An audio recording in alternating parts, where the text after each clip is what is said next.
Pipeline रोडवरील कादंबरी नगरमधील ISKCON मंदिरात प्रथमच आयोजित करण्यात आलेल्या श्रेय कथा महोत्सवाचा शुभारंभ मोठ्या भक्तिपूर्ण वातावरणात उत्साहात करण्यात आला.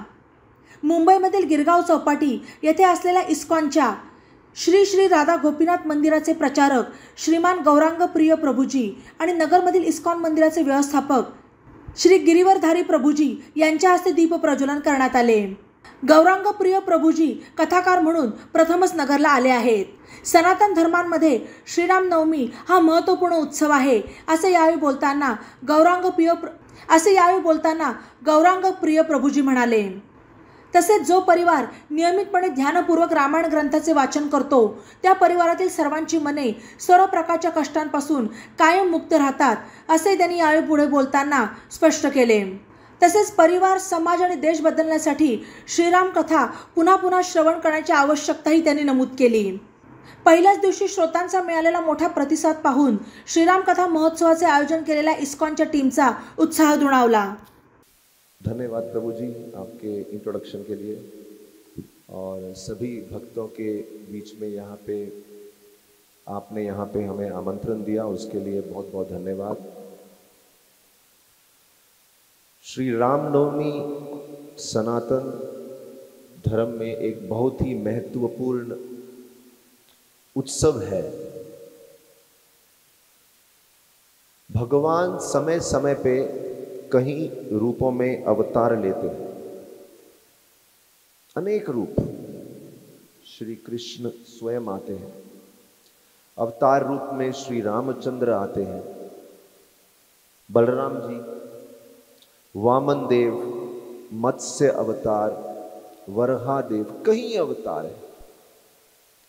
और हम देखते हैं इसी कारण हमारे समाज में, हमारे देश में उत्सवों की कमी नहीं है. अनेक उत्सव हैं, उत्सव ही उत्सव है कि हम भगवान का जन्मदिन, भगवान का आविर्भाव संगीत के माध्यम से, कथाओं के माध्यम से, उच्च विचारों के माध्यम से मनाते हैं. कुछ समय पहले, पिछले ही हफ्ते मैं कह सकता हूं, हम श्री चैतन्य महाप्रभु के जो प्राकट्य है, आविर्भाव दिवस है, वो कहीं स्थानों में मना रहे थे. शुक्रवार को कहीं, शनिवार कहीं, सोमवार कहीं, बुधवार कहीं. तो हम मुंबई में रहते हैं और मुंबई एक तरह से तो बहुत चकाचौंध की नगरी है. वहां पे भक्त भी बहुत अच्छे अच्छे हैं और अनेक प्रकार के पाप कर्म भी होते हैं. दोनों में कुछ कमी नहीं है. हम एक गौर पूर्णिमा उत्सव से आ रहे थे तो हमने देखा रास्ते में एक बड़ा पार्टी, बड़ा उत्सव मतलब कुछ तो लोगों की सभा चल रही थी. शनिवार रात्रि थी और सभी लोग नशा करके बैठे थे. शराब का नशा था और उस नशे के माध्यम से वो उत्सव मना रहे थे. तो जब ऐसा उत्सव मना रहे थे, हम सोच रहे थे किसी दृष्टिकोण से ये उत्सव नहीं लग रहा, क्योंकि ये सब लोग यहाँ सम्मिलित, यहाँ इकट्ठे हुए हैं उत्सव मनाने के लिए. लेकिन सबसे पहली बात तो वो नशे का सहारा ले रहे हैं, मतलब कि हृदय में कोई आनंद ही नहीं है. दुखों को भुला के नशे के माध्यम से आनंद प्राप्त करने का प्रयास कर रहे हैं. प्रभु जी ने अभी कीर्तन का बात किया तो मैं सोच रहा था, हमारे वैष्णव संप्रदाय में जब भक्त लोग कीर्तन में नृत्य करते हैं, इतना उत्साह होता है, इतना आनंद होता है. आप में से कितने लोग कीर्तन में कभी नृत्य किए हैं? हाथ ऊपर कीजिए. काफी सारे, 50% लोग तो किए हैं और बाकी लोग शायद शर्माते हैं. तो देखिए, कीर्तन में कुछ लोग नृत्य करते हैं तो ऐसा नृत्य करते हैं मानो पूरी तरह से नशे में हो. बिना नशा किए उनको नशा चढ़ जाता है. मैंने ऐसे ऐसे लोग देखे हैं जो बहुत बहुत बहुत शर्मीले थे, शर्माते थे. 4 लोगों से बात करना, नाचना तो बहुत दूर की बात, 4 लोगों से बात करना कांपते थे वो लोग. मंदिर में आते हैं, राम जी की कथा सुनते हैं, कृष्ण की कथा सुनते हैं, चैतन्य महाप्रभु की कथा सुनते हैं, भगवान के ज्ञान के बारे में भगवत गीता सुनते हैं। कुछ महीनों में, कुछ सालों में, 2 साल, 3 साल, 4 साल, पता नहीं क्या हो जाता है उनको। अपना सारा शर्म छोड़ के, सारी चिंताएं छोड़ के, सारे भय छोड़ के, हर प्रकार के कष्टों की चिंता छोड़ के बड़े उत्साह में भगवान की भक्ति का प्रचार करने लगते हैं और कीर्तन में नृत्य करने लगते हैं, मानो कभी किसी चीज की कोई शर्म थी ही नहीं। क्योंकि एक होता है कि व्यक्ति इस जगत में अपनी श्रेष्ठता के आधार पे समाज में उतरता है, और एक होता है जब व्यक्ति भगवान की महिमा सुन लेता है। जब भगवान की महिमा सुन लेता है और भगवान की महानता के बारे में सुन लेता है, छोटे से छोटे व्यक्ति को भी इतनी हिम्मत आ जाती है। रामायण में एक बड़ा सुंदर प्रसंग आता है, जब ही सभी वानर लंका में गए, जब लंका में आक्रमण किया, ये वानर एक तरफ और एक तरफ लंका के राक्षस, और वो राक्षस इतने शक्तिशाली, इतने मायावी, मतलब किसी भी समय कब वो राक्षस क्या रूप ले लेगा। कुछ कुछ राक्षस ऐसे थे, आपके सामने खड़े खड़े सडनली गायब हो जाते और आकाश में जाके बादल बन जाते। किन्हीं के पास ऐसी मायावी शक्ति थी कि वो बादलों में बिजली की तरह चमकते थे। कभी आप सर्दी के मौसम में देखें, कोहरा छा जाता है, तो कभी कभी कुछ राक्षस ऐसे थे, वो आपके सामने कोहरे का रूप ले लेते, आप देख ही नहीं पाते। कई राक्षस थे, और केवल यही नहीं, इनके पास अनेक मायावी अस्त्र थे। ऐसे ऐसे अस्त्र, अनेक देवताओं द्वारा प्राप्त किए हुए, अनेक प्रकार की उपासना करके अस्त्र प्राप्त किए। और ये वानर जंगल से आए थे, इनके पास ना तो कोई मायावी शक्तियां थी, कुछ लोगों के पास होंगी, सबके पास तो नहीं थी। और अस्त्र क्या था? लाठी, पत्थर, चट्टान, बस इतना ही था। लेकिन क्योंकि इनके पास राम जी थे, इनकी राम जी के प्रति भक्ति थी, इनके पास राम का नाम था, एक एक वानर इतने कॉन्फिडेंस में, इतने उत्साह में थे। एक वानर तो गया, बिल्कुल हिंदी में बोलते हैं कांगड़ी पहलवान, मतलब सूखा हुआ शरीर, केवल हड्डियां दिख रही थी। वो गया, अंदर गया और एक राक्षस का सर काट के नाचता हुआ आया। बोले मैंने सर काट दिया, सर काट दिया, सर काट दिया, सर काट दिया। बोले अच्छा तूने सर काटा, तूने? क्योंकि कभी वो एक जमाना था युद्ध करते हुए घबराता था। तूने सर काटा? बोले हाँ काट दिया। नहीं, उसने बोला मैंने उसका पांव काट दिया, मैंने उसका हाथ काट दिया। तो दोस्तों ने पूछा अरे तूने पांव काटा, हाथ काटा, सर क्यों नहीं काटा? बोले नहीं, सर किसी ने पहले ही काट दिया था। अभी जिसका सर काट दिया उसका हाथ पांव काट के कौन सा आपने बड़ा तीर मार लिया।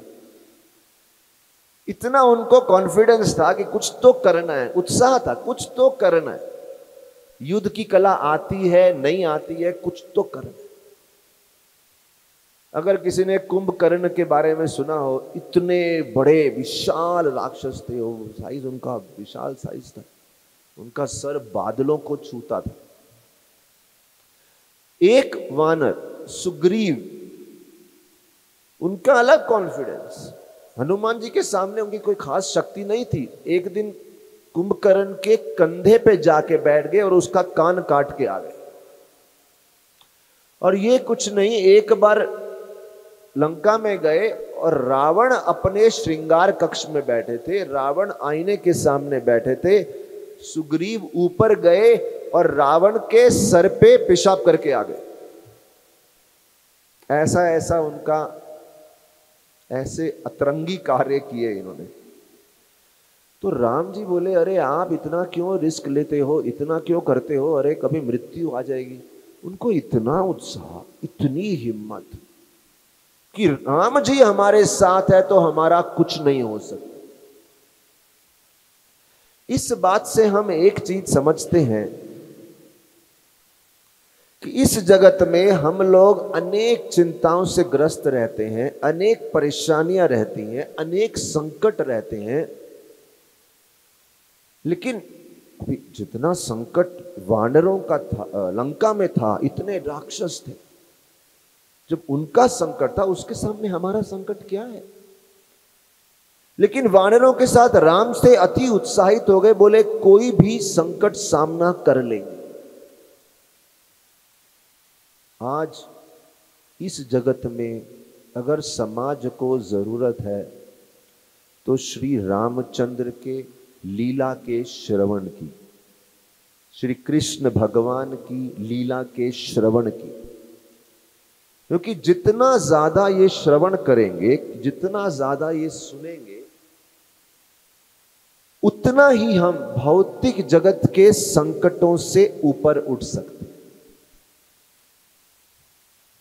इसीलिए एक बार एक ब्रिटिशर, एक विदेशी भारत में आए, और जब वो भारत का टूर करने के लिए आए तो सोचने लगे ये भारत के लोग इतने खुश कैसे रहते।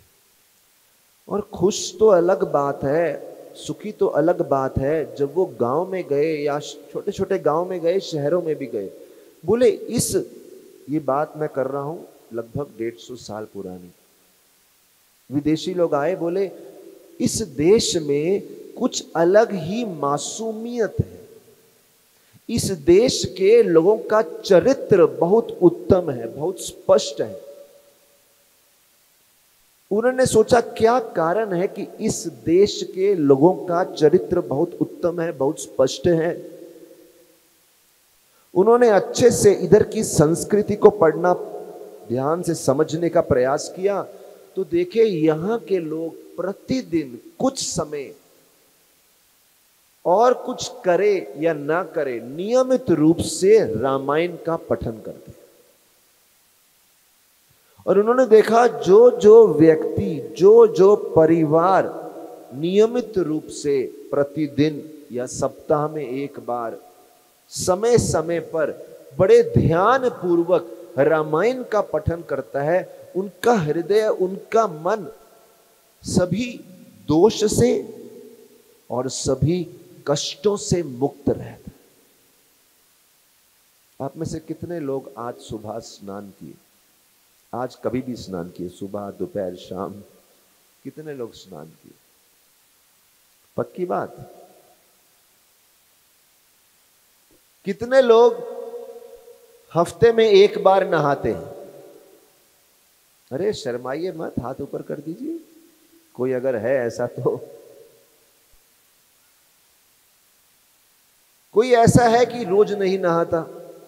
कभी बीमार हो गए तो अलग बात है, कभी कुछ कारण से, लगभग रोज ही नहाते।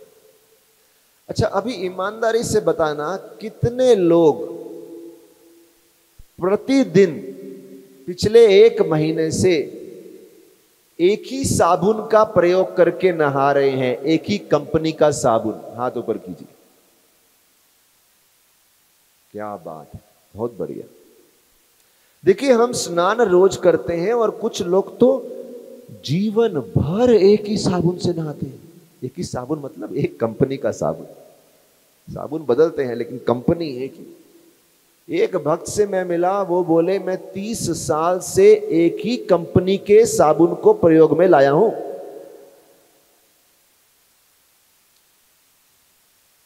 मैं ये क्यों बता रहा हूं, कभी कभी लोग कथा में आते हैं और बोलते हैं राम, सब मालूम है उनके बारे में, अरे हमको मालूम है 4 भाई थे, उनकी शादी हुई, सीता का अपहरण हुआ, रावण ले गया, राम ने रावण को मारा, कहानी खत्म।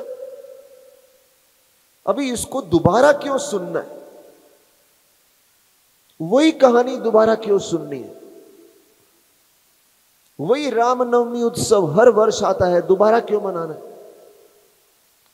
तो हम बोलते हैं जब स्नान करते हैं, आप ये नहीं बोलते दोबारा पानी से क्यों स्नान करना है, आज दूध से स्नान करें, नहीं आज गन्ने के जूस से स्नान करेंगे। अरे स्नान तो पानी से ही होता है, पानी से होता है। यहां तक कुछ लोग 30 वर्षों तक सेम साबुन से स्नान करते हैं। इसका मतलब इंपॉर्टेंट ये नहीं है कि साबुन कौन सा है, मेन क्या है, आपका शरीर साफ होना चाहिए। उसी प्रकार से हर व्यक्ति की जिम्मेदारी है हर रोज प्रतिदिन जैसे शरीर को साफ करते हैं, मन को भी साफ करेंगे। इसीलिए किसी ने एक बड़ा सुंदर भजन लिखा है, थोड़ा अजीब है लेकिन सुंदर है। मैं उसका एक ही लाइन बताऊंगा आपको। राम नाम के साबुन से जो मन का मैल छुड़ाएगा। आप मेरे पीछे बोलेंगे, थोड़ा आपका उत्साह देख के हम समझेंगे एक दूसरे को, कथा का आनंद आएगा। हम पहली बार आए हैं आपके नगर में। राम नाम के साबुन से जो मन का मैल छुड़ाएगा, जो मन का मैल छुड़ाएगा, निर्मल मन के दर्पण से वो, निर्मल मन के दर्पण से वो राम के दर्शन पाएगा। राम के दर्शन पाएगा। अरे मन, दुनिया बोलती है किधर है भगवान, भगवान दिखाओ, लेकिन भगवान को देखने के लिए क्या आपकी योग्यता है? क्या आपका मन साफ है? क्या आपकी बुद्धि साफ है? और ये बुद्धि ऐसी है जो बार बार गंदी हो जाती है, बार बार मैली हो जाती है। 4 साल पहले पूरे भारत में, पूरे विश्व में लॉकडाउन हो गया, क्योंकि जगह जगह कोरोना का प्रभाव हो गया। जब ऐसा इन्फेक्शन हो गया, इतनी बुरी तरह से इन्फेक्शन फैल गया, हमारा एक हॉस्पिटल है भक्ति वेदांत हॉस्पिटल मुंबई में। उस हॉस्पिटल में जितने डॉक्टर थे, कुछ डॉक्टर प्रतिदिन 12 घंटा 16 घंटा लगातार काम कर रहे थे। लेकिन उन ऐसे डॉक्टर जिनको 2 साल हॉस्पिटल में लगातार काम किया, एक बार भी उनके शरीर में कोविड नहीं आया। सोचने वाली बात है। और कुछ लोग अपने घर में सब बंद करके बैठे थे, किसी से मिलेंगे नहीं, कुछ नहीं करेंगे, लेकिन 2 साल में 2 बार 3 बार उनको कोविड हो गया। कैसे हुआ नहीं मालूम, डॉक्टर भी समझ नहीं पा रहे। तो जो डॉक्टर थे उनको कैसे नहीं हुआ? क्योंकि बोलते हैं इम्यूनिटी पावर, उनकी जो प्रतिरोधक शक्ति है रोग से बचने की, वो इतनी बलवान थी कि कोविड के वातावरण में रहते हुए भी उनके शरीर में कोविड का प्रभाव नहीं हुआ। और कुछ लोग थे घर में रहते हुए भी इतना भयंकर प्रभाव हो गया। तो जब ऐसा समस्या हुआ तो देखिए कितना इम्यूनिटी हाई है। ऐसे ही कुछ लोग समाज में अनेक समस्याओं में रहते हैं, अनेक कठिनाइयों में रहते हैं, लेकिन उनका मन इतना साफ रहता है, इतना कोमल रहता है, इतना निर्मल रहता है, क्योंकि वो प्रतिदिन राम नाम के साबुन से जो मन का मैल छुड़ाएगा, निर्मल मन के दर्पण से वो राम के दर्शन पाएगा। और इसीलिए हम सब एकत्र हुए हैं अपने मन को साफ करने के लिए, राम जी की कथा सुनने के लिए। अनेक सारी कथाएं हैं। अच्छा, अभी अगले 7 दिन में यह डिसाइड होगा कि आप में से अच्छे अच्छे श्रोता कौन है जो सच में यहां पे अपने मन की सफाई, मन का ऑपरेशन कराने आए हैं। आज ही डिसाइड हो जाएगा। आपको मालूम है 4 प्रकार के अच्छे श्रोता होते हैं। अच्छे श्रोता 4 प्रकार के होते हैं। कितने लोग को मालूम है? सुनना चाहेंगे? बोलिए हरि बोल। सुनना चाहेंगे तो जोर से बोलिए हरि बोल। बोले सबसे पहले अच्छे श्रोता वो होते हैं जो एक मछली के समान होते हैं, मीन के समान। मछली का स्वभाव क्या है? जब वो क्षीर सागर में तैरती है तो मछली की आंखें पूरी तरह से खुली रहती है, और जब खुली आंखों से वो तैरती है तो अनेक जो अमृत है, जो दूध है, जो जल है, जो भी जिस सागर में तैर रही है उसको पीती रहती है, अपने मुख से पी रही है और आंखें पूरी खुली हैं। मैं देख रहा हूं आप में से कुछ लोग ऐसे हैं, कथा में बैठे हैं, पूरी तरह से आंखें खुली हैं, और कुछ लोग तो ऐसा बैठे हैं सुनने के लिए, अमृत को पीने के लिए। आप बोलिए हम अमृत पीने के लिए बैठे। तो कुछ लोग मछली के समान होते हैं। हमें याद है हमारे मंदिर में एक भक्त, जब कथा होती है, कथा हमारे मंदिर में 4 घंटा, 5 घंटा, 6 घंटा, 7 घंटा, कितना कथा चलेगी पता नहीं, चलती है लंबी। शुरू करते हैं, एंडिंग पॉइंट नहीं बोलते कथा खत्म कब होगी, उसका तो सिस्टम ही नहीं है। जो उत्सव होते हैं, उत्सव में तो कुछ भक्त होते हैं, आप तो बहुत दूर बैठे हैं, बहुत ही दूर हैं आप लोग, कुछ भक्त यहां बैठते हैं, इधर बैठते हैं, और वो वक्ता से कथा ऐसे सुनते हैं, इतने आतुर होते हैं और 6 घंटा ऐसे बैठे रहते हैं। आंखें नहीं झपकती उनकी, पलकें नहीं झपकती उनकी। क्या इतने आतुर हैं? क्योंकि उनको मालूम है अगर इस जगत में कोई आश्रय है, कोई अमृत है, कोई हमारी हृदय की प्यास को बुझाएगा तो वो केवल भगवान के बारे में सुन के आनंद आएगा, नहीं तो इस जगत में सभी लोग प्यासे, सभी लोग। इस जगत में प्यास बुझती नहीं है। तो मीन, मछली की तरह कुछ लोग बैठते हैं। दूसरे लोग हैं जो कि एक हंस की तरह। हंस का स्वभाव क्या होता है? बोले हंस का स्वभाव होता है कि दूध का दूध, पानी का पानी कर देना, दूध को पानी से अलग कर देना। बोले कुछ लोग इतने एक्सपर्ट, इतने शातिर, इतने अमृत परायण होते हैं कि वातावरण में अनेक आवाजें आ रही हो, शायद वो आवाज आपके पॉकेट से ही आ रही हो, आपके मोबाइल से ही आ रही हो, अनेक लोग आपको डिस्टर्ब कर रहे हैं, अनेक लोग आपके मार्ग में आ रहे हैं, विघ्न बन रहे हैं, लेकिन आप उनमें ध्यान ना देते हुए पूरी तरह आपका ध्यान केवल राम जी की कथा सुनने में होता है। सत्संग में कहीं लोग कहीं तरीके से आ सकते हैं। भारत में कुछ लोग हैं सत्संग में जाते हैं। हमारे प्रभुपाद जी लिखते हैं भारत में सत्संग में अधिक मात्रा में महिलाएं होती हैं। दिख रहा है? सभी पुरुष महिलाओं के लिए ताली बजाएं जोर से। महिलाएं ज्यादा हैं। मैं आते ही सबसे पहले मुझे प्रभुपाद जी का वो वाक्य याद आया, देखो महिलाएं। मुंबई में ऐसा नहीं होता, मुंबई में पुरुष ज्यादा होते हैं, पता नहीं क्यों, मेरे को समझ में नहीं आया आज तक, लेकिन यहां पे दिख रहा है महिलाएं ज्यादा हैं। बोले महिलाओं का हृदय कोमल होता है, आसानी से श्रद्धा रख लेती हैं, सुन लेती हैं। एक कारण ये भी हो सकता है शायद पुरुष किसी काम में व्यस्त हो, लेकिन एक है, प्रभुपाद जी लिखते हैं सिंप्लिसिटी ऑफ एक्सेप्टेंस, सरलता से स्वीकार कर लेती।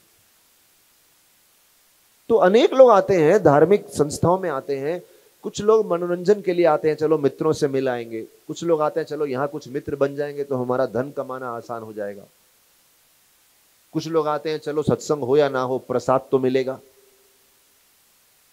सब तो मालूम है, प्रसाद की महिमा तो अद्भुत है, अद्भुत अद्भुत अद्भुत है। बहुत कम लोग हैं जो सच में कथा परायण, केवल कथा सुनना है उसके लिए आते हैं, वही उनका विशेष लक्ष्य रहता है। तीसरे, पहले कौन है? जोर से बोलिए, पीछे वाले बोलिए। पहला, दूसरा हंस। तीसरे, पहला मछली, दूसरा हंस, तीसरा है तोता। हाँ बोलिए, तोता। कौन बोला तोता? Very good. तोते की खासियत क्या है? रिपीट करता है। शुका, तोता, जो आप बोलो वैसे का वैसे। जैसे मैंने बोला तोता, उसने बोला तोता, तो वो हो गया तोता। रिपीट किया ना उसने, मैंने बोला, उसने पीछे पीछे बोला। तो ये तीसरे प्रकार के। और तोते की खासियत, एक तोते की बुराई बोली जाती है कि वो बिना समझे बोलता है, लेकिन तोते की खासियत है कि बोलता तो है, रिपीट तो करता है। हम में से तो कितने सारे लोग सुनते हैं और 1 घंटे में ही भूल जाते हैं। क्या 1 घंटा क्या, 5 मिनट के बाद बोलो क्या सुना, अरे पता नहीं क्या सुना, जो भी सुना मजा आया, पता नहीं क्या सुना। ऐसे बहुत लोग होते हैं, पूछो कैसी लगी, अरे कथा बहुत अच्छी थी, क्या सुना, याद कुछ नहीं है।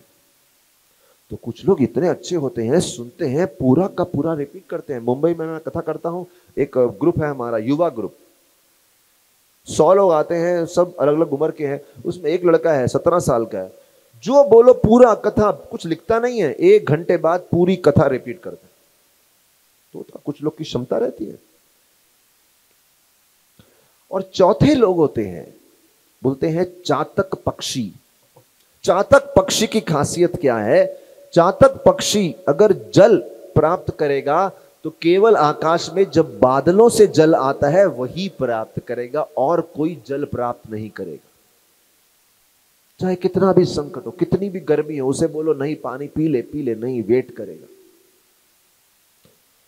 कुछ लोग होते हैं 1000 जगह पे 1000 कारण है सुनने के लिए, 1000 विषय हैं, अनेक टॉपिक है सुनने के लिए, लेकिन समझदार लोग वो हैं आलतू फालतू विषयों में अपना समय, अपने कान, अपनी शक्ति बर्बाद नहीं करते, वो बचा के रखते हैं। अगर सुनेंगे, समय देंगे, तो केवल जिस विषय से हमारे चित्त की, हमारी चेतना की, हमारे मन का, हमारी बुद्धि का, हमारे चरित्र का विकास होता है, ऐसे ही चरित्र सुने।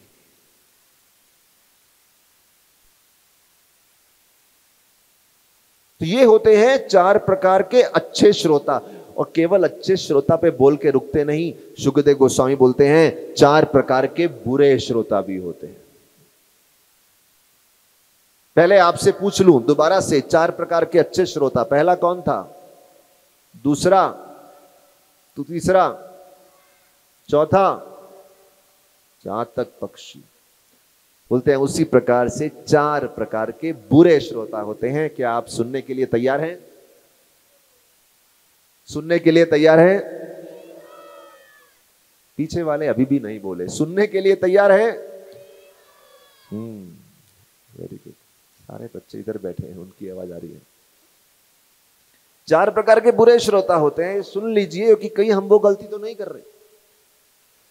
बोले उसमें एक पक्षी होता है, पर्वतों में रहता है, इधर भी तोता है, हंस है, चातक पक्षी है, उधर भी पक्षी है। बोले एक पक्षी है, पर्वतों में रहता है, पहाड़ियों में रहता है, हिमालयों में रहता है, और वहां पे जितने साधु हैं सभी साधु सुंदर कथा चर्चा करते हैं, और उन चर्चाओं के बीच में वो पक्षी भी वहां बैठ के कथा सुनता है। और कथा सुनते सुनते वो बिल्कुल साइलेंट, शांति से, जैसे आप में से कुछ लोग बिल्कुल शांत बैठे सुन रहे हैं, आंखें भी खुली हैं। वक्ता को लगेगा अरे वाह, इससे अच्छा तो श्रोता ही नहीं है। लेकिन जैसे ही वो इस स्थान से बाहर निकलेगा और अनेक कार्यों में रत होगा, अनेक कार्य करेगा, समाज में उतरेगा, वो व्यक्ति फिर से अपनी बुरी आदतें दोहराएगा। फिर से बुरे शब्द बोलेगा, बुरी वाणी बोलेगा।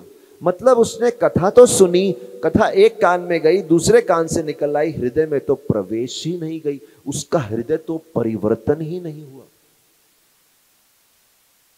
मन का मैल छुड़ाएगा, ये बात है। क्या मन का मैल छुड़ाया उस व्यक्ति ने? सुनाया कि छुड़ाया कि नहीं छुड़ाया, या कथा में बैठ के ऐसे ही मच्छर काट रहे थे, मच्छर मार मार के चला गया, टाइम पास करके चला गया।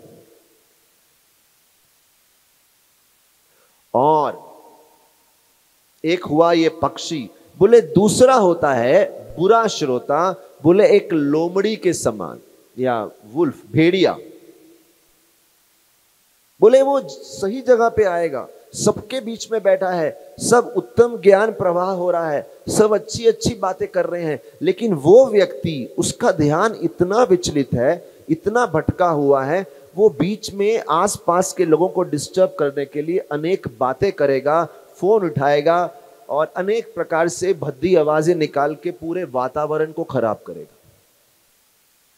है ना? भेड़िया को देखा है आपने कभी? आपने सुना रहेगा, जंगल में रहता है और आवाज निकालता है, ऐसा करके आवाज निकालता है भेड़िया। उसको, हमको नहीं मालूम भेड़िए का आवाज कैसे निकालते हैं, लेकिन आवाज हाँ निकालिए निकालिए ना। कुछ लोग कथा के बीच में ही फोन उठाएंगे और बोलेंगे हेलो। इसलिए बोलते हैं कथा में आओ तो अपना फोन बंद कर दो। सब लोग, फोन शांत रहना चाहिए। तो ये दूसरे प्रकार का बुरा श्रोता होता है। और तीसरे प्रकार का श्रोता, तीसरा और चौथा है एक बैल और एक ऊंट। बैल की विशेषता क्या है? कुछ भी खिला दो चलेगा। कुछ लोग होते हैं उनको बस संग में जाना है, उस संग में क्या विषय चर्चा हो रही है पता नहीं, कहीं भी चले जाएंगे और बैठ जाएंगे। बस आसपास लोग होने चाहिए, बातें होनी चाहिए, मित्र होने चाहिए साथ में। गीता पे चर्चा करना है, गीता पे करो। पॉलिटिक्स करनी है, पॉलिटिक्स करो। स्पोर्ट्स करना है, स्पोर्ट्स करो। आसपास पड़ोसियों की बुराई करनी है, वो करो। जो करना है करो, बातें करो बस। और चौथा होता है ऊंट के समान। ऊंट के समान क्या है? कांटे खाता है, लेकिन कांटे को अमृत मानता है। कांटे खाने से मुख से खून निकलता है और उस खून को अमृत समझता है। हम ऐसे विषयों में लिप्त रहते हैं जो विषय हमें हानि करते हैं, हमें नुकसान करते हैं, लेकिन हम उसमें रुचि लेते हैं।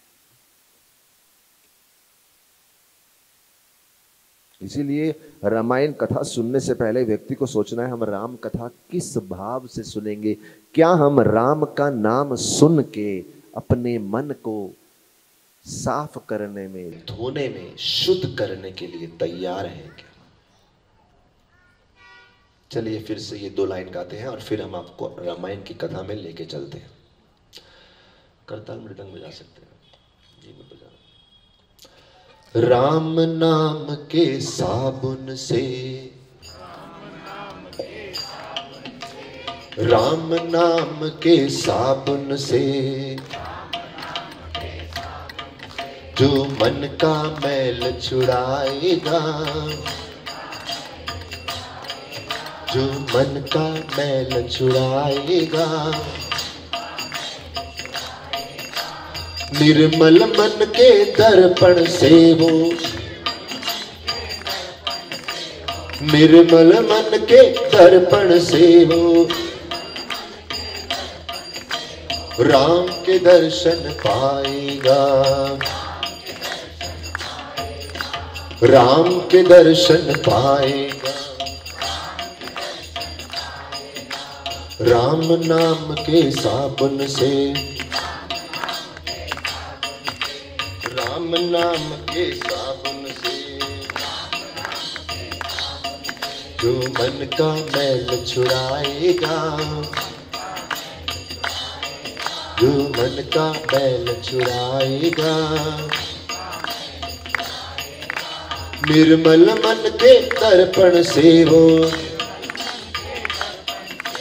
राम के दर्शन पाएगा, राम के दर्शन पाएगा। राम नाम के साबुन से जो, राम नाम के साबुन से जो मन का मैल छुड़ाएगा, मन का मैल छुड़ाएगा। निर्मल मन के दर्पण से वो, निर्मल मन के दर्पण से वो राम के दर्शन पाएगा,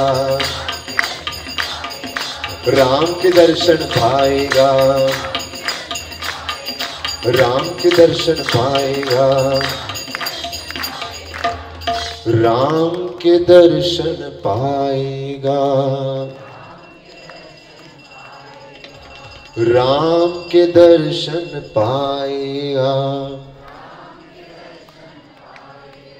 बोलो श्री रामचंद्र भगवान की जय।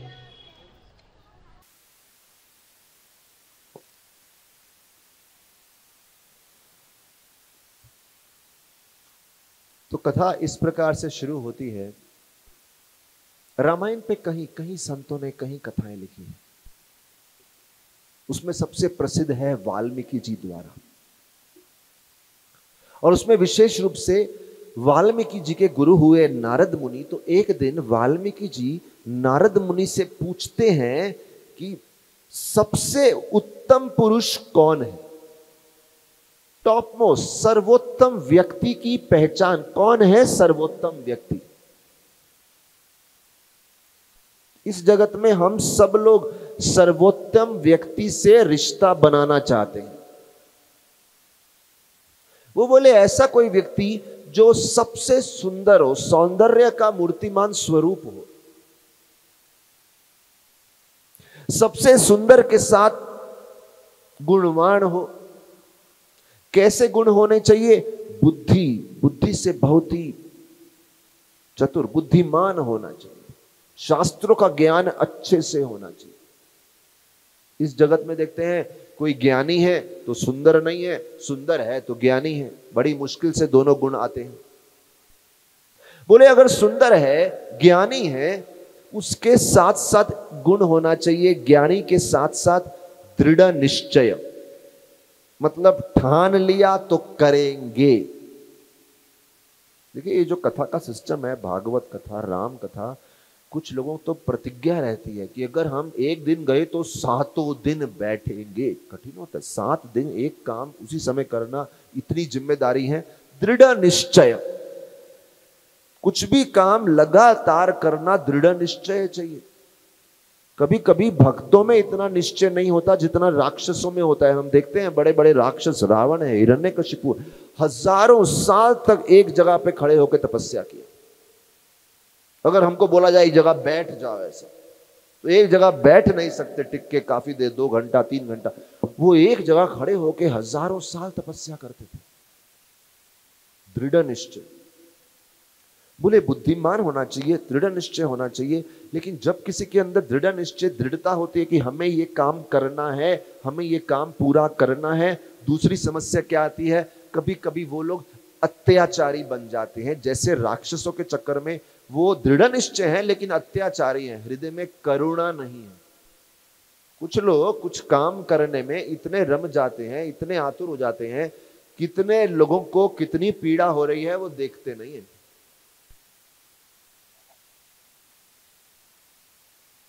और कुछ लोग लोगों को ही देखते रहते हैं, काम नहीं कर पाते। कुछ भी काम करना है, कुछ भी कार्य करना है, बहुत ही संवेदनशील, ध्यान पूर्वक करना पड़ता है कि हमारे करने से किसी और को तो पीड़ा नहीं होगी। बोले ऐसा कोई व्यक्ति हो, सुंदर है, बुद्धिमान है, दृढ़ निश्चय है, और इसके साथ ही उनके अंदर अत्यंत करुणा है, उनका हृदय कोमल है, वो कभी किसी को हानि नहीं पहुंचा सकते, किसी को कष्ट नहीं पहुंचा सकते। हमें ऐसे कोई व्यक्ति के बारे में बताइए। जैसे ही उन्होंने ये प्रश्न पूछा, नारद मुनि जो समक्ष थे, नारद मुनि ने वो प्रश्न सुन के मानो उनके हृदय में एक तूफान सा उठा हो, प्रेम का तूफान। इतने खुश हो गए। देखिए, उत्तम गुणों वाला व्यक्ति सुनना, राम जी के गुण सुनना जरूरी है। कभी कभी लोग बोलते हैं, अरे हम राम का नाम जप करते हैं, कृष्ण का नाम जप करते हैं, लेकिन जप में ध्यान ही नहीं लगता।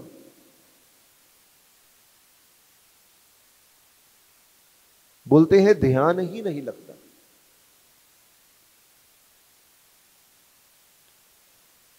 तो हम पूछते हैं क्यों ध्यान नहीं लगता? इससे कोई डिस्टरबेंस तो नहीं हो रहा? इधर समझ में आ रहा है? नहीं आ रहा समझ। हरे कृष्ण। आवाज क्लियर आ रही है आपको? हाँ, थोड़ा मुझे यहाँ सपोर्ट चाहिए। तो बोले कि हाँ, गुण सुनने हम बोलते हैं ध्यान नहीं लगता। अरे ध्यान तब लगे ना अगर आप उनके बारे में सुने। देखिए, जब विवाह होता है, आप में से यहाँ पे ये सिस्टम है क्या? विवाह के पहले ज्योतिष को दिखा के कुंडली मिलवाते हैं, ऐसा सिस्टम होता है यहाँ पे? हाथ ऊपर कीजिए जिनको मालूम है ये सिस्टम। कुछ जगह पे नहीं भी होता है भारत में। तो ये होता है, एक महिला, एक उनका शादी हो गया, पति पत्नी 10 साल हो गया शादी को। 10 साल के बाद पत्नी अपने पति से बोलती है, मुझे माफ करना, मैंने आपसे एक बात छुपा के रखी। बोले क्या छुपा के रखी? बोले शादी से पहले मेरे 10 और रिश्ते रह चुके हैं। पति बड़ा खुश हो गया। पति बोला बहुत, मुझे तो पहले ही मालूम था, पहले ही मालूम था। बोले इसमें खुश होने की बात क्या है? पति बोला, जब हम ज्योतिष के पास गए थे, ज्योतिष ने बोला था कि हमारे 36 में से 36 गुण मिलते हैं। तो मैंने सोचा अगर मेरे 10 रिश्ते रहे तो इसके भी रहे होंगे, क्योंकि शादी के पहले तो मेरे भी रिश्ते थे। तो सोचने की बात है, लोग खुश हो जाते हैं कि हमारे जैसे अवगुणों वाला व्यक्ति मिल गया। हमारे में जो अवगुण तुम में भी थे, बहुत अच्छी बात है, बड़े खुश हो जाते हैं। लेकिन बात यह है, शादी के पहले, विवाह के पहले गुण मिलाते हैं, क्या ये जिंदगी भर साथ में रह पाएंगे कि नहीं? ये भी एक कला है, सीखने वाली बात है कि रह पाएंगे कि नहीं रह पाएंगे। एक किसी ने एक पूरा नॉवल लिखा है, किताब लिखा है, उसके ऊपर पिक्चर भी बनाई गई है। बोले क्या बनाया गया है? बोले एक लड़का और लड़की अलग अलग शहरों में पैदा हुए। वो लड़का कभी किसी के सामने सर नहीं झुका सकता। बोला अबे हमेशा मैं ही जीतने वाला होना चाहिए, किसी के सामने हारूंगा नहीं, सर नहीं झुकाऊंगा। तो उसने सोचा कि मेरी भी शादी ऐसे ही किसी व्यक्ति से होनी चाहिए जिसके अंदर ऐसा ही स्वभाव हो कि वो भी किसी के सामने सर नहीं झुकाते। उसके पिता ने बोला कि अरे ऐसी शादी तो बर्बादी होगी, क्योंकि विवाह एक ऐसा रिश्ता है, अगर एक आदमी अकड़ जाए तो दूसरे को सर झुकाना पड़ता है। कभी ये सर झुकाए, कभी ये सर झुकाए। अगर दोनों अकड़ गए, दोनों बोले सर नहीं झुकाए, तो वो रिश्ता कैसे चलेगा? बात भी सही है, जीवन का अनुभव किया, वो समझ गए। देखिए, विवाह रिश्ता बनाना है तो एक दूसरे के गुणों को समझना जरूरी है। चाहे वो विवाह का रिश्ता हो, मित्रता का रिश्ता हो, कोई भी रिश्ता हो, एक दूसरे को समझना जरूरी है। ऐसे ही भगवान श्री कृष्ण, भगवान श्री राम के साथ रिश्ता बनाना हो तो पहले उनकी पूरी लीला समझनी जरूरी है कि भगवान राम का स्वभाव क्या है, भगवान राम को क्या प्रसन्न करता है। अगर हम भगवान राम की पूजा करें तो वो किस चीज से खुश होते हैं, ये जानना जरूरी है। कई जगह पे लोग नारे करते रहते हैं, जय श्री राम, जय श्री राम, जय श्री राम, लेकिन रामायण के बारे में कुछ मालूम नहीं, राम जी की लीला के बारे में कुछ मालूम नहीं। इसलिए नारद मुनि से पूछा गया, कोई ऐसे सर्वोत्तम व्यक्ति के बारे में बताइए। तो नारद मुनि अपने हृदय में आंख बंद करके विचार करने लगे कि पूरी सृष्टि में ऐसा व्यक्ति कौन है जो सर्व उत्तम है, सबसे उत्तम है, उससे उत्तम कोई है ही नहीं। ऐसा कौन व्यक्ति है? जब नारद मुनि ये विचार करने लगे, इतना ध्यान से सोच रहे थे कौन है, और सब अच्छे से निरूपण करते हुए, सोचते हुए, उनका ध्यान पूरी तरह से राम जी पे केंद्रित हो गया। और बोलते हैं जैसे ही राम जी के बारे में सोचा, जो प्रश्न उनसे पूछा गया था कि सर्वोत्तम व्यक्ति कौन है, वो प्रश्न उनके हृदय में मानो एक मंथन का काम किया। और जब मंथन का काम किया, उस मंथन से मानो एक ज्वालामुखी उठ रहा हो। और वो ज्वालामुखी कौन सा था? प्रेम का था, अद्भुत प्रेम और कृतज्ञता का था कि आपने मेरा ध्यान पूरी तरह राम पे केंद्रित कर दिया, मुझे राम के गुणों के बारे में सोचने के लिए मजबूर किया। वाल्मीकि जी इतने खुश हो गए क्योंकि इस समय वो चाहते थे और उनको एक मौका मिला, उनको एक उत्तम व्यक्ति मिला जिसने मौका दिया, जिससे अपने मुख से वो विस्तार से राम जी की महिमा सुना सके। जितना समय था उस हिसाब से राम जी की महिमा सुना सके। बहुत खुश हो गए। बड़ी सुंदर बात है। देखिए, कथा में आनंद तब आता है जब श्रोताओं के अंदर तीव्र जिज्ञासा हो। मैं आपको बताऊं अपना अनुभव, मैं 2-3 जगह पे रेगुलर कथा करता हूं, तो उसमें से एक स्थान है जहां रेगुलर कथा करता हूं। एक बार वहां से 4 भक्तों को लेके मैं किसी दूसरी जगह पे गया, एक उत्सव में। मैं बोला आप चलिए, चलो साथ में चलिए, थोड़ा सहायता हो जाएगा। उस उत्सव में जब हम गए और उस उत्सव में हमने कथा किया, वो भक्त कथा के बाद बोलते हैं, प्रभु जी आप ना ऐसी कथा कभी भी हमारे सत्संग में नहीं करते, इतनी अच्छी कथा करी आपने, ऐसी कथा पहले आपने कभी नहीं करी, आपकी कथा में इतना आनंद कभी नहीं आया जितना आज आनंद आया है। मैं बोला आपकी बात सही है, एक तो वक्ता की भी कुछ, वक्ता को अच्छे से कथा करनी चाहिए, सही बात है, लेकिन वक्ता से ज्यादा कथा कितनी अच्छी होगी वो श्रोताओं पे डिपेंड करता है। मैं बोला आज जो आप जिस स्थान पे हमारे साथ आए हैं, इधर के श्रोता इतने अच्छे हैं, इधर के श्रोता इतने अच्छे भक्त हैं, उनकी जो प्यास है, उनकी जो भूख है श्री कृष्ण के बारे में सुनने की, श्री राम जी के बारे में सुनने की, वो इतनी ज्यादा है। जब वो एकत्र होकर बैठते हैं, उनकी इच्छा मेरे मन से ऐसे अद्भुत अद्भुत बातें निकालती हैं जो मैंने कभी नहीं बोली। मैंने नहीं बोली, लेकिन उन्होंने निकलवाई, क्योंकि उनकी इच्छा इतनी है, वो सुनने आए हैं, वो जानना चाहते हैं, वो अच्छी तरह से एक एक बात को, तत्व को समझना चाहते हैं। उनके मन में और कोई इच्छा नहीं है, बस कथा सुनना है, उनको राम जी के बारे में जानना है। और इसीलिए बोले आप खुद ही देख लो, वही व्यक्ति, और मैंने उनको बोला जिस टॉपिक पे मैंने कथा आज सुनाई है, यही कथा मैंने फलानी जगह पे भी अच्छे से सुनाई थी और आपके यहां पे भी अच्छे से सुनाई थी, लेकिन आप देख लो वही चीज मेरे सामने किताब है। बोले मैंने इसी किताब में कथा में क्या बोला है सब पॉइंट लिखे थे, वही पॉइंट आपके यहां भी बोले, इनके यहां भी बोले, लेकिन देखो कितना अंतर है। जिस अमृत का आस्वादन इस सत्संग में हुआ, उस अमृत का आस्वादन वहां पे नहीं हुआ। दोनों जगह पे क्या अंतर है? डायरी वही है, पॉइंट वही है, बोलने वाला वही है, साउंड सिस्टम वही है, सब कुछ वही है। उधर भी एसी लगा है, यहां भी एसी लगा है। मैं वहां पे कंपेयर कर रहा था, सब फैसिलिटी वही है, सुविधा वही है, प्रसाद वहां भी बढ़िया है, यहां भी बढ़िया है, सिर्फ एक चीज में अंतर है। बोलिए क्या?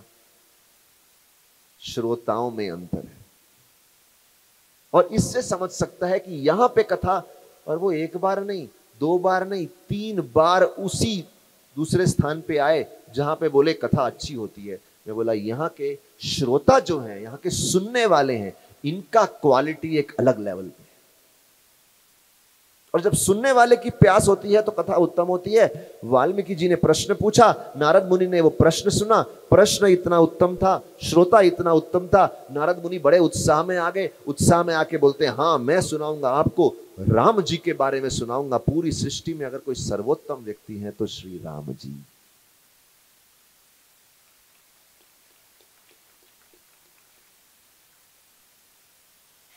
राम जी के बारे में सुनिए। नारद मुनि इतने खुश हो गए, बोले मैं आपको संक्षिप्त में सुनाता हूं। नारद मुनि ने बोला कथा सुनाता। लगभग 92 श्लोकों में उन्होंने पूरी कथा सुनाई। बोलते हैं वाल्मीकि जी ने आगे जाके पूरी कथा जो लिखी है 24,000 श्लोक हैं, लेकिन अगर आप नारद मुनि की वो संक्षिप्त कथा भी सुन लो तो भी आपको उतना ही श्रेय मिलता है। लेकिन हम आपको विस्तार से सुनाएंगे और रामायण के कुछ भाग सुनाएंगे, पूरा तो नहीं सुन सकते। पूरा करने के लिए 6 सप्ताह करने पड़ेंगे। एक सप्ताह में कुछ तत्व, कुछ राम जी के हम चर्चा करेंगे।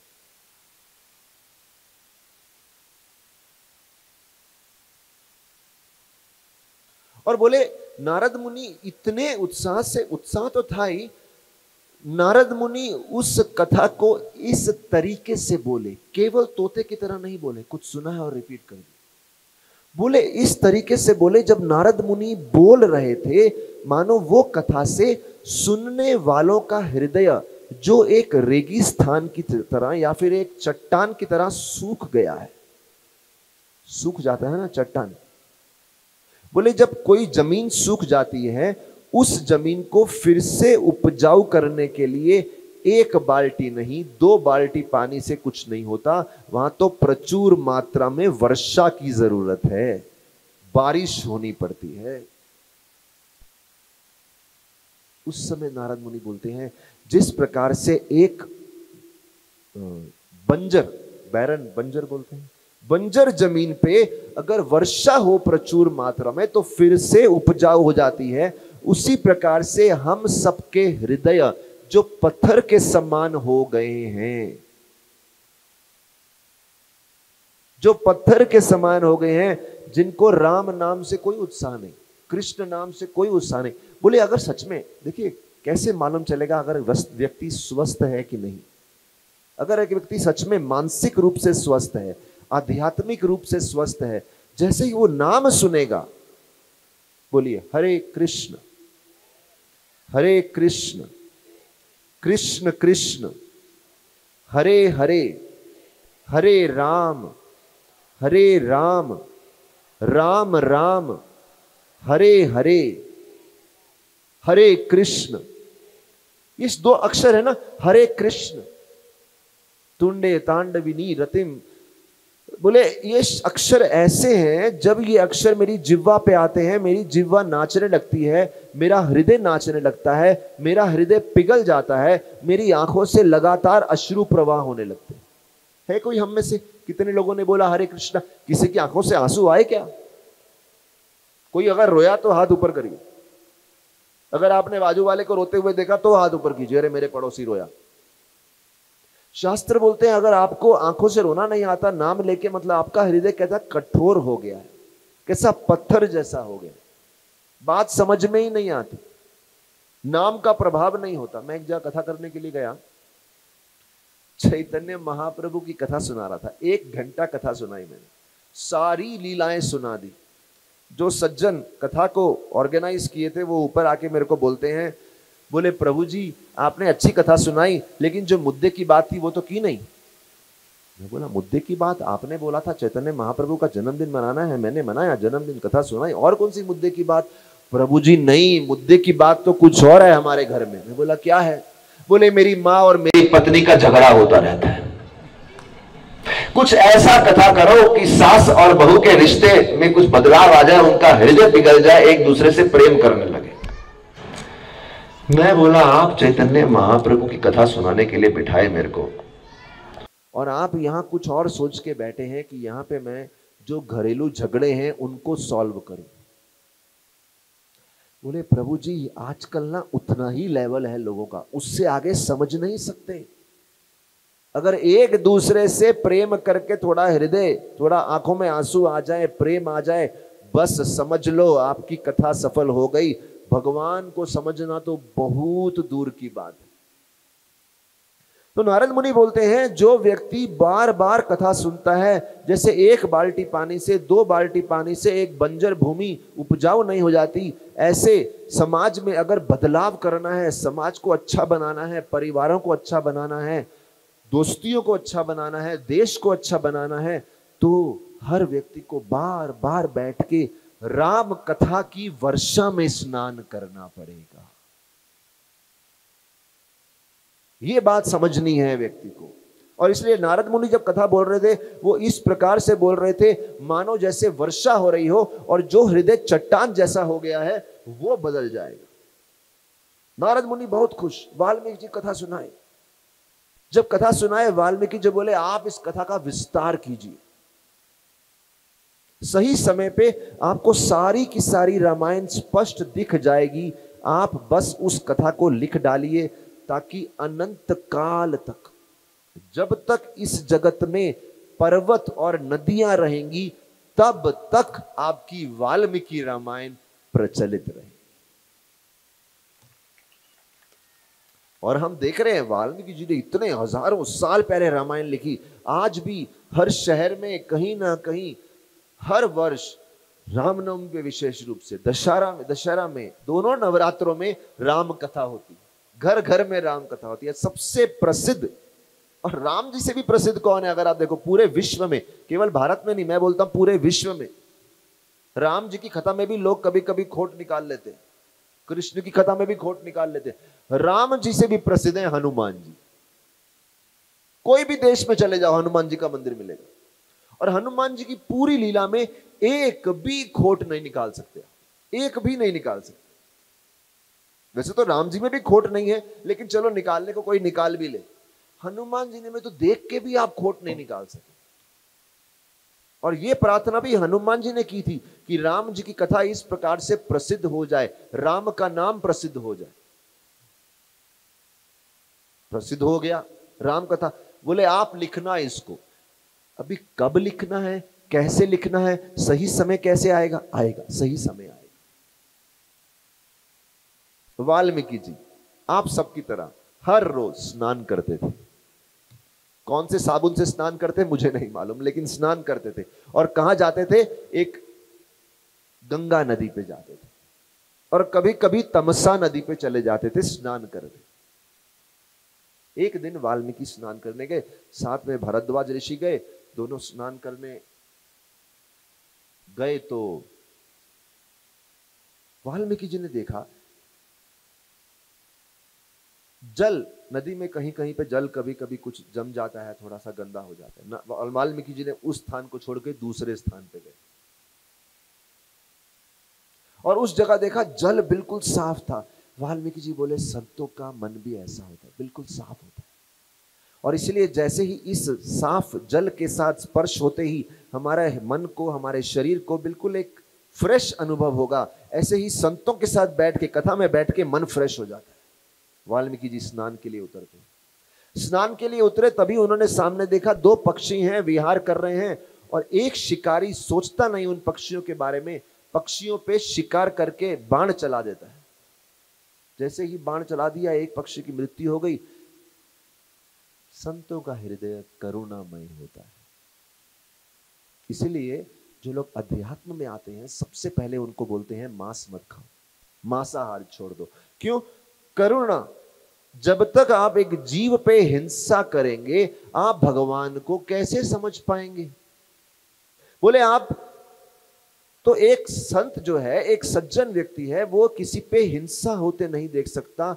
वाल्मीकि जी के मन से ऐसा क्रोध निकला, इतना क्रोध था, उधर से वो शिकारी ने मारा। जैसे शिकारी ने बाण मारा, वाल्मीकि ने मानो एक श्राप दे दिया शिकारी को, जिसने भी इन दो मासूम पक्षियों को इस अवस्था में विहार करते हुए बड़े ही निर्दय हृदय से बाण मारा है, उसके ऊपर अत्यंत कष्ट, पीड़ा जीवन में आएगी। वाल्मीकि जी ने गुस्सा किया, वाल्मीकि जी ने क्रोध किया। क्रोध करते ही उन्होंने सोचा जंगल में तो ऐसी चीजें होती रहती हैं, और जब ऐसी चीजें होती रहती हैं, मुझे क्या जरूरत थी इतना गुस्सा होने की? या तो हो ना वो शिकारी मेरा शिष्य हो, या तो हो ना ये राज्य, ये जंगल मेरा राज्य है, मेरी जिम्मेदारी है। शिकारी और पक्षियों और पशु में कुछ हो रहा है, मैं क्यों बीच में गुस्सा हो रहा हूं? ऐसा नहीं इस जगत में लोग गलती नहीं करते, हम देखते हैं ऋषि मुनि भी कभी कभी गलती करते हैं, लेकिन एक सज्जन की पहचान है गलती हो जाए अगले ही क्षण विचार करना, क्या मैंने सही किया? अगर गलती किया तो कुछ प्रायश्चित है इसके लिए। सुनिए इस बात को, ऐसा नहीं कि लोग गलती नहीं करते, गलती कोई भी कर सकता है, बड़े से बड़ा भक्त भी कर सकता है, बड़े से बड़ा शास्त्रों का ज्ञाता भी कर सकता है, लेकिन उसकी महानता क्या है? गलती करने के बाद अपने मन को समझना, इस बात का ज्ञात होना कि मेरे हृदय में ऐसी भावनाएं क्यों आ रही हैं, नहीं आनी चाहिए। जरूर मेरे दिनचर्या में, मेरे जीवन शैली में कुछ तो दोष है, उसकी वजह से क्रोध आ रहा है। इतना क्यों क्रोध आया, इतना क्रोधित होने की जरूरत क्या थी? देखिए, एक तरफ वाल्मीकि जी अपने मन में सोचते हैं कि मुझे गुस्सा होने की जरूरत क्या थी, और दूसरी तरफ उनके शिष्य भारद्वाज ऋषि वो सोच सकते हैं ना, क्या गुरुजी बड़ी कथा सुनाते हैं, बड़ा शास्त्र सुनाते हैं, खुद ही गुस्सा हो जाते हैं, आपका खुद पे ही संयम नहीं है। भरद्वाज जी ऐसा नहीं बोले। भरद्वाज बोले, मैंने अपने गुरु को कभी इस प्रकार से व्याकुल होते हुए, गुस्सा होते हुए नहीं देखा। आज हुए, ऐसा नहीं कि रोज होते, ऐसा नहीं कि रोज शिष्य को मारते रहते हैं, ऐसा नहीं रोज श्राप देते रहते। देखिए, कोई व्यक्ति अगर रोज ऐसा करे तो समझ सकते हैं, कभी कभी करे ना, उसकी निंदा नहीं करनी चाहिए। उस दिन किसी परिस्थिति के प्रभाव में आके उसने किया, ये सुनने वाली बात है। कभी आपके घर में, आपके पड़ोस में कोई व्यक्ति कुछ ऐसा करे, आपको बुरा लगे, सोचना क्या ये रोज करता है? अगर आज किया, रोज नहीं करता, कुछ तो कारण होगा, माफ कर दो। उसका कुछ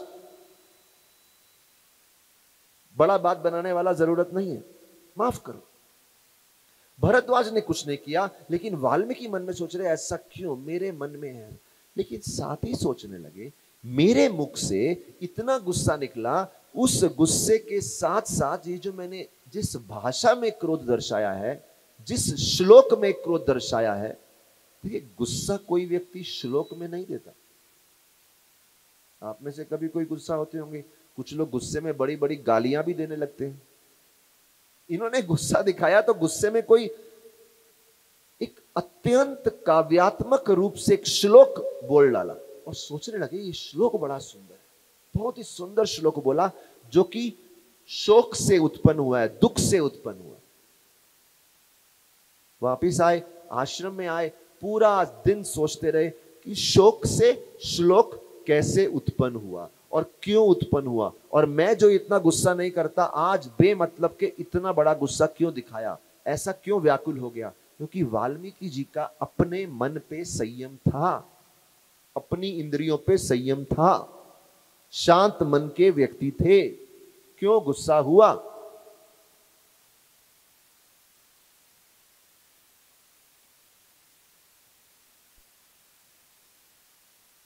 और गुरुकुल में आए, कथा सुना रहे हैं, जैसे मैं कथा सुना रहा आपको, लेकिन कथा सुनाते सुनाते मन में, पीछे मन में चलते जा रहा है, आखिर क्यों, क्यों हुआ, क्यों हुआ, क्यों हुआ। और पूरा दिन सोचते रहे। वो दिन समाप्त होने के बाद उनके आश्रम में एक बहुत ही विशेष अतिथि आ गए, ब्रह्मा जी आ गए। ब्रह्मा जी जिन्होंने सृष्टि के रचयिता हैं, वो प्रकट हुए। इतने बड़े अतिथि आए हैं, अतिथि। देखिए, अतिथि भी एक अच्छी बात है, अतिथि जो बिना बोले आ जाएं। तिथि कोई नियुक्त नहीं करी, आ गए। और बोलते हैं अतिथि की तुलना आग से की गई। जैसे आग सब गंदगी को भस्म कर देती है, अतिथि की सेवा करो, आपके सारे पाप भस्म होते। अतिथि सेवा की बहुत महानता है। अतिथि बिना बोले आ गए, सेवा करेंगे आपकी। और जब ब्रह्मा जैसे अतिथि आ गए, ब्रह्मा जी आए, वाल्मीकि को देखा, वाल्मीकि ने प्रणाम किया, प्रणाम करके वहां बैठ गए। देखिए, इतने बड़े अतिथि आए हैं, उनको मालूम है आए हैं तो थोड़े ही समय के लिए आए होंगे, ऐसा नहीं कि यहां बैठ के आलतू फालतू इधर उधर की बात करने वाले। उन्होंने बोला सीधा मुद्दे पे आ जाओ। जब इतने महान व्यक्ति वहां पे आ जाएं, सीधा जीवन का सबसे महत्वपूर्ण प्रश्न पूछना चाहिए। मालूम होना चाहिए सही व्यक्ति के सामने सही बात क्या रखनी है। उन्होंने प्रश्न रखा, बोले आप आए हैं और मेरे जीवन में प्रातःकालीन ये समस्या हो गई, मेरे मुख से ये श्लोक निकला, क्यों निकला पता नहीं, कृपया बताइए इसका कारण क्या है, क्योंकि मेरे मुख से ऐसे क्रोधपूर्ण शब्द आसानी से नहीं निकलते। सुनने वाली बात है। देखिए हम सबको, हम में से कितने लोग होंगे छोटी छोटी बात पे क्रोधित हो जाते हैं, चिढ़ जाते हैं, गुस्सा हो जाते हैं। वाल्मीकि सोच रहे हैं, और अगर हम क्रोधित नहीं होते तो आश्चर्य होता है, अरे इतने शांत कैसे हैं हम, आज गुस्सा कैसे नहीं आया। जो व्यक्ति को गुस्सा आता है हम देखते हैं अरे इतना शांत कैसे है, क्या हो गया। इनको आश्चर्य हो रहा है गुस्सा कैसे आया। ब्रह्मा जी से पूछते हैं, ब्रह्मा जी बोलते हैं मैं ही आपके क्रोध का कारण हूं। बोलते हैं मैं हूं कारण, क्योंकि मैं चाहता था कि आपके मुख से ये श्लोक निकले, क्योंकि यही वो श्लोक है जिससे रामायण की जो संकलन, जो रचना है वो प्रारंभ होगी। क्योंकि जिस तरीके से ये श्लोक लिखा गया है, जिस रस में ये श्लोक लिखा गया है, जिस करुणा में ये श्लोक लिखा गया है, उसी करुणा रस का प्रयोग करके आप संपूर्ण रामायण की रचना कीजिए। अभी यहां पे बात यह है, जब महान लोग कुछ गलती करते हैं, उस गलती से भी कोई उत्तम चीज प्रकट होती है। ये सोचने वाली बात, महान लोग गलती करते हैं, उस गलती से कुछ उत्तम चीज प्रकट होती है। अगर वो गलती जानबूझ के नहीं करी, कैसे तो हो गई।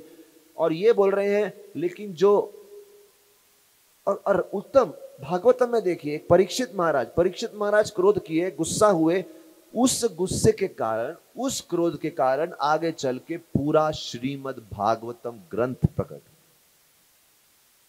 ऐसा नहीं कि परीक्षित महाराज समय समय पे गुस्सा होते थे, गुस्सा नहीं होते थे, उनको अपनी भूख प्यास पे पूरा नियंत्रण था, लेकिन क्रोध किया, उस क्रोध से भी कुछ उत्तम प्रकट हुआ।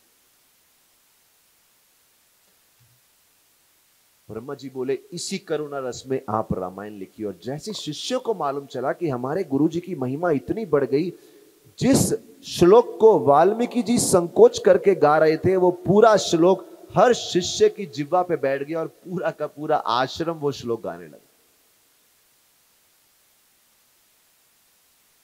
और ब्रह्मा जी ने बोला आप ये मत सोचना ये काम पूरा कैसे होगा, मैं आपको आशीर्वाद देता हूं, रामायण का एक एक प्रसंग आपके हृदय में प्रकट होगा, एक एक प्रसंग आपके हृदय में पूर्ण रूप से प्रकाशित हो जाएगा, और आपको उसको लिखना है, उसको आगे सिखाना है, उसको आगे उसका प्रचार करना है।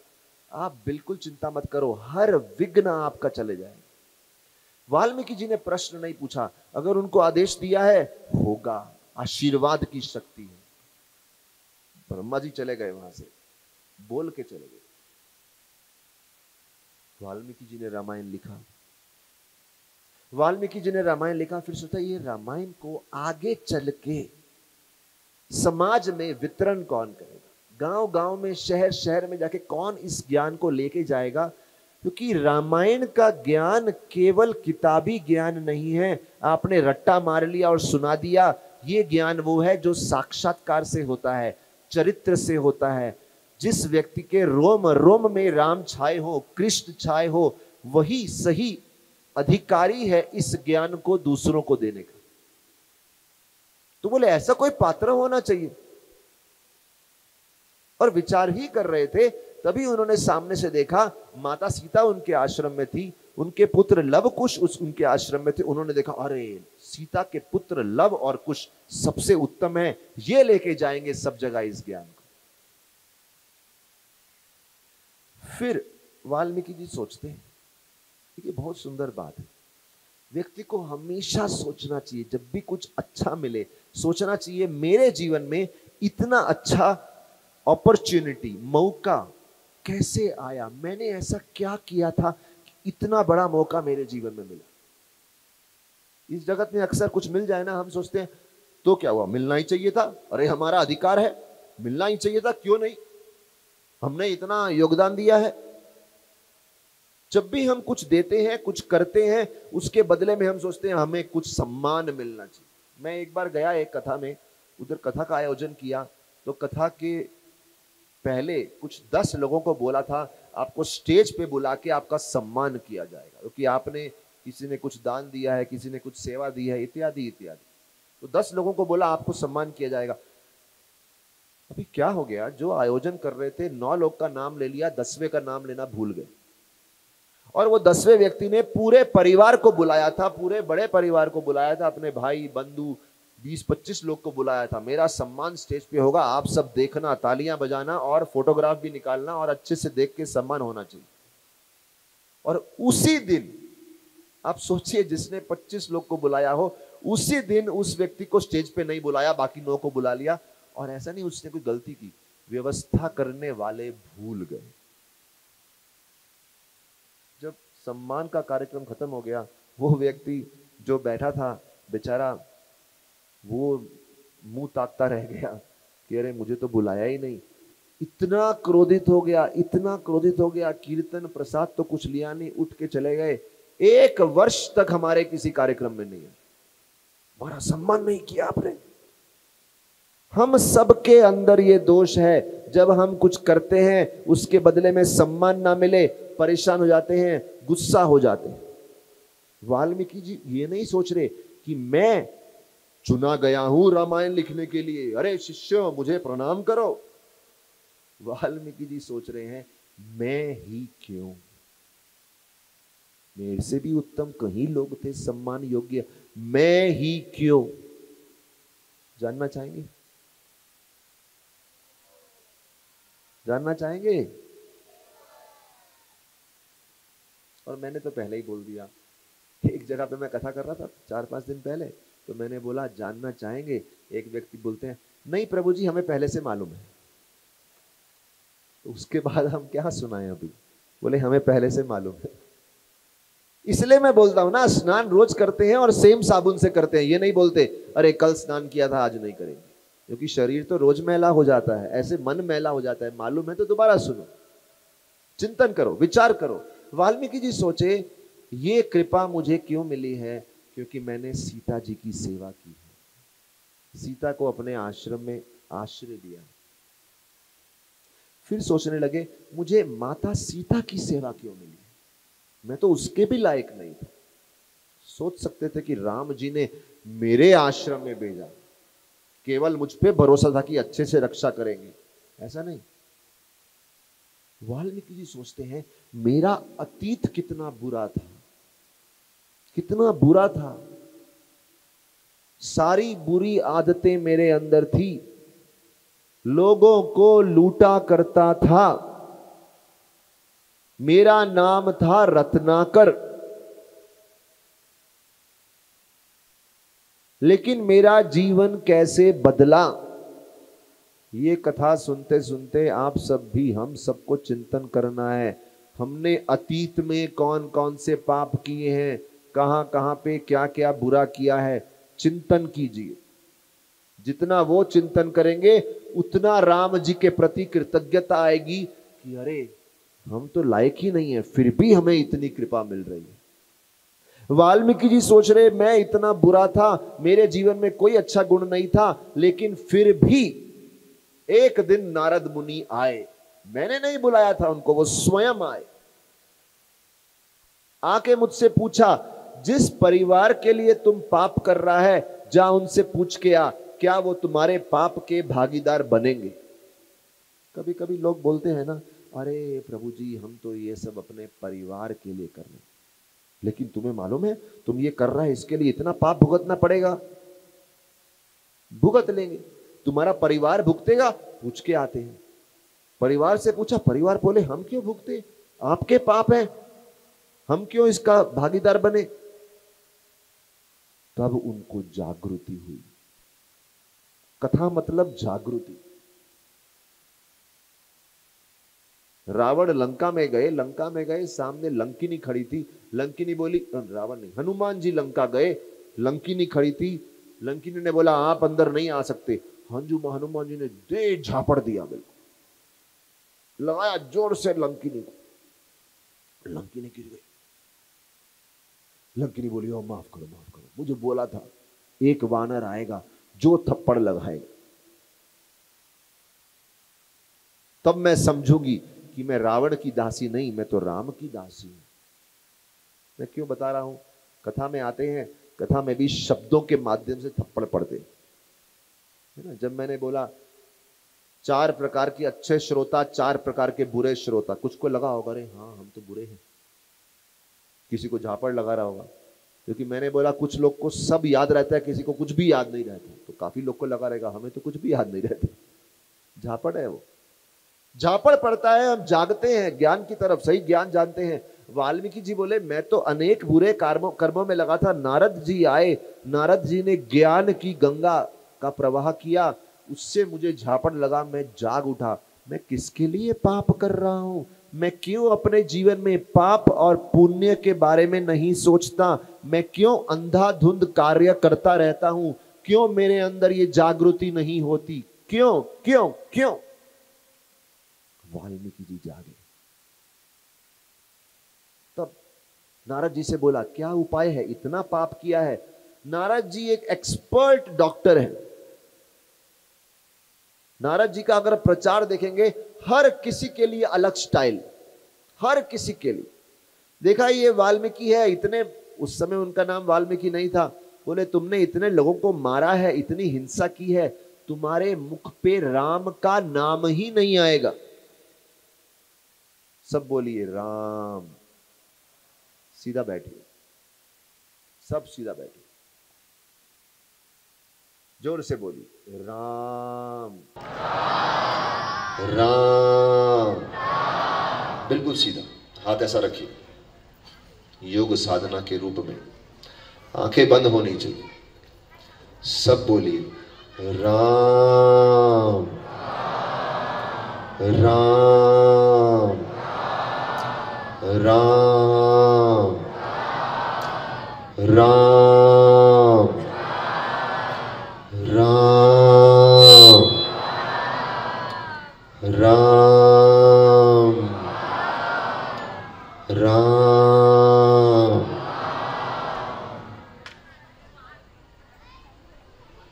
आसानी से बोल रहे हैं, लेकिन वाल्मीकि के मुख से ऐसा राम नहीं निकलता था। फिर से बैठिए, अब बोलिए मरा मरा। अभी हम साथ में बोलेंगे मरा मरा मरा मरा मरा मरा मरा मरा मरा मरा मरा मरा मरा मरा मरा मरा मरा। अरे वाह, आप तो राम राम बोल रहे हैं, हमने तो मरा मरा बोलने को बोला। सिंपल सी बात है, अगर आप एक जगह 2 घंटा बैठ के ध्यान पूर्वक नाम जप नहीं कर सकते, मतलब जिह्वा में इतना पाप है, जीवन में इतना पाप है, राम नाम आसानी से जिह्वा पे नहीं बैठता। वाल्मीकि को नहीं बैठता था, उनको बोला आप मरा बोलिए, क्योंकि आप मारते हैं। और मरा मरा बोलेंगे, मरा मरा करते करते राम राम हो जाएगा और आपको राम बोलने का फल मिल जाएगा। नारद मुनि के लिए जोरदार तालियां हो जाए। सोचने वाली बात है, नारद मुनि का एक्सपर्टीज। आप सोचिए इतिहास में किसके मन में ये आइडिया आया होगा कि किसी से मरा बुलवाएंगे। आज जो सबसे बड़े संत, राम भक्त जो सबसे बड़े रहे हैं, श्री वाल्मीकि ऋषि, जिनके माध्यम से हमें पूरी रामायण उपलब्ध है, जो रामायण के आदि कवि रहे हैं, उनका जीवन इस प्रकार से शुरू हुआ है मरा मरा बोल के। सोचे कितना बड़ा चमत्कार है। इसलिए लोग बोलते हैं अरे चमत्कार दिखाओ। मंदिर में जाते हैं, किसी बाबा के पास जाते हैं, किसी साधु के पास जाते हैं, चमत्कार दिखाओ। हमारे श्री प्रभुपाद जी बोले सबसे बड़ा चमत्कार तो ये है, मैं अमेरिका गया, बड़े बड़े नशेड़ी लोग थे, बड़े बड़े हिप्पी लोग थे, उनसे राम जप करवाया और हिप्पियों को हैप्पी बना दिया।